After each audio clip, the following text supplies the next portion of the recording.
Bonjour, c'est Sandrine et bienvenue sur ma chaîne indépendante au féminin.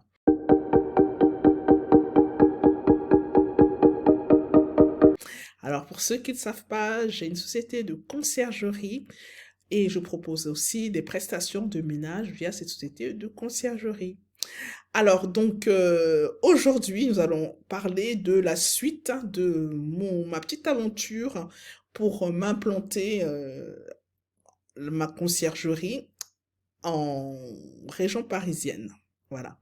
Donc, ça fait maintenant presque un mois que j'ai commencé à m'implanter en région parisienne.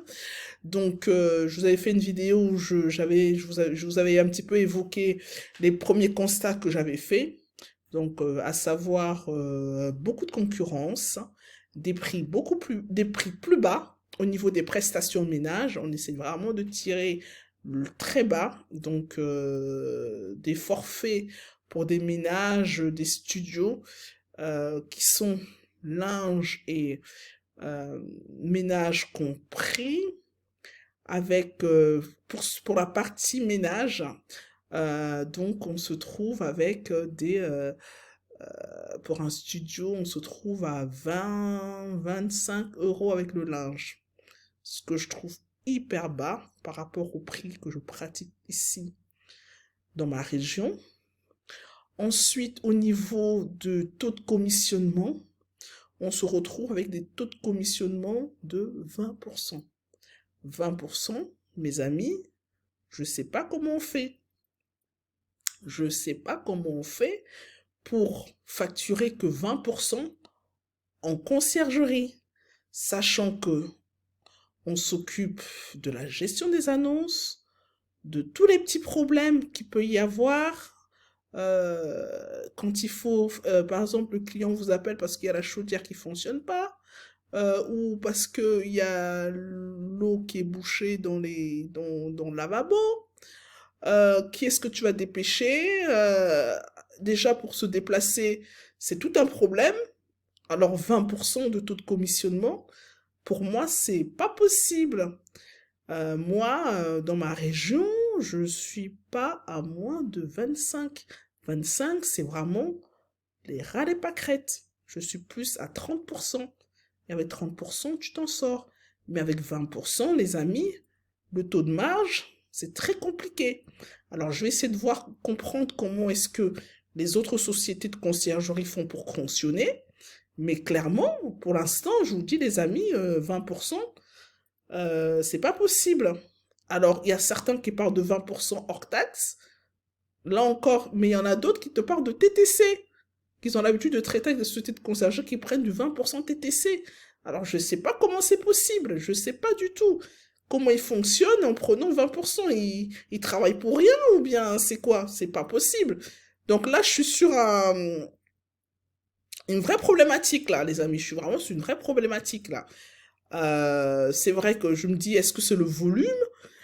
Mais on a le problème qu'en général, les logements, voilà, même pour se rendre dans les logements, on a un certain délai.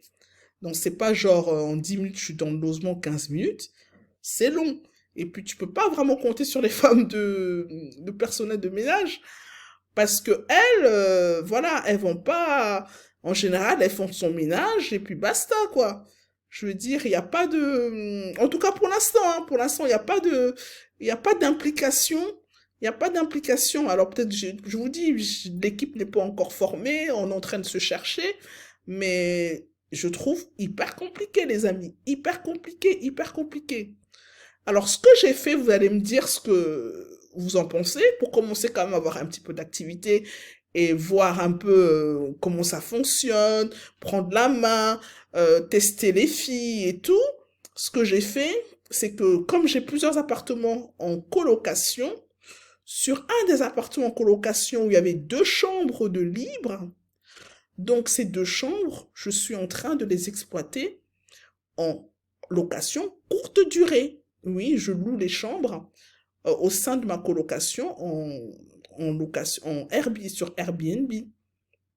Pour justement, voilà, donc j'ai paramétré les annonces, c'est très clair, il n'y a pas de souci, j'ai pas mal de résas, Vraiment, il est vraiment dynamique le marché parce que au niveau des réservations, voilà, ça tombe, voilà, il y a du monde, il y a du passage, voilà, s'il y a des demandes d'informations, voilà, c'est réservé, j'ai pas de souci. Et donc là, comme c'est dans un immeuble et que je n'ai pas encore comment dire, j'ai pas au niveau de l'entrée dans l'appartement, comme c'est un appartement qui n'était pas destiné à faire de la location courte durée, donc il faut une présence physique d'une personne pour la remise des clés. Et ça, bon, j'ai réussi à le faire. J'ai trouvé une prestataire qui fait le ménage qui est pas loin du tout. J'ai vraiment pris quelqu'un qui est pas loin du logement parce que pour moi, je sais que si tu es loin du logement, ça sera pas possible.